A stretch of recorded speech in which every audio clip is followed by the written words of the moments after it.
मुंबईच्या माजी महापौर किशोरी पेडणेकर यांची आज पुन्हा एकदा ईडी चौकशी होणार आहे।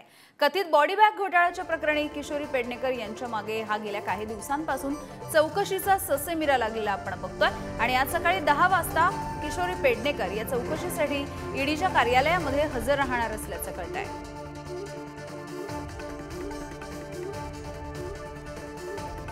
तर याआधी सुद्धा अनेकदा किशोरी पेडणेकर यांना ईडीने समज धाडलेलं होतं आणि चौकशीसाठी बोलावलेलं होतं।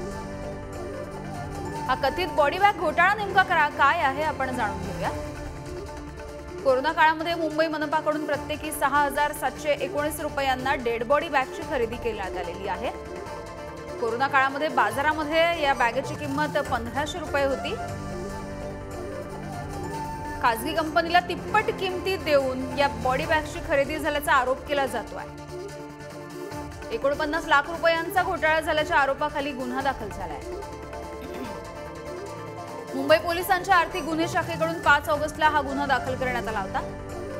मुंबई महापालिका अधिकारी रमाकांत बिरादार यांना अटक झाली आहे या सगळ्या प्रकरणामध्ये। अटकपूर्व जामिनासाठी किशोरी पेडणेकर यांनी हायकोर्टामध्ये धाव घेतली। आर्थिक गुन्हे शाखेने दाखल केलेल्या गुन्ह्यांच्या आधारे ईडीकडून ECIR दाखल झाला।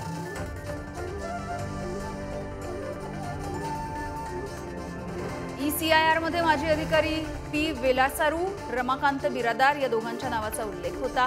बिरादार यांना अटक झालेली आहे।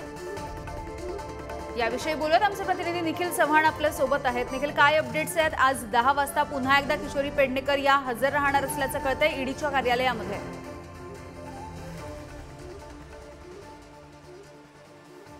नक्कीच यामिनी, या प्रकरणामध्ये आहे ते किशोरी पेडणेकर यांची याआधी देखील ईडी कार्यालयामध्ये संपूर्णपणे चौकशी आहे ती पार पडलेली होती। यानंतर देखील अधिकची तपासणी करण्यासाठी ईडीने किशोरी पेडणेकर यांना जे समन्स आहेत ते बजावण्यात आलेले होते, परंतु त्यावेळी गेल्या चौकशीला या ठिकाणी आहेत किशोरी पेडणेकर या उपस्थित राहिलेल्या नव्हत्या। त्यांनी आपल्या वकिलाला या ठिकाणी पाठवलेलं होतं। तर त्यांनी या ठिकाणी जी उच्च न्यायालयामध्ये धाव घेतलेली होती ती म्हणजे दिलासासाठी, तर त्यांना 14 फेब्रुवारीपर्यंत हा दिलासा देखील उच्च न्यायालयाने दिलेला आहे। पाहायचं झालं तर या प्रकरणामध्ये ईडी चौकशी करते, परंतु आज किशोरी पेडणेकर उपस्थित राहतात का हे देखील पाहणं खूप महत्त्वाचं ठरणार आहे, कारण गेल्या चौकशीला देखील त्यांनी आपल्या वकिलाला या ठिकाणी पाठवलेलं होतं आणि या संपूर्णपणे प्रकरणाची जी माहिती आहे ती वकिलांनी ईडी अधिकाऱ्याला देण्यात आलेली होती। आज या प्रकरणामध्ये चौकशी करायचं झालं तर या संपूर्णपणे जे बँक डिटेल्स असतील, जे आर्थिक व्यवहार आहेत ते कशा प्रकारे झाले या अनुषंगाने ही संपूर्णपणे तपासणी असेल, कारण यावेळी हे संपूर्णपणे कॉन्ट्रॅक्ट आहे ते घेण्यात आलेलं होतं। जे काही आर्थिक व्यवहार करण्यात आलेले होते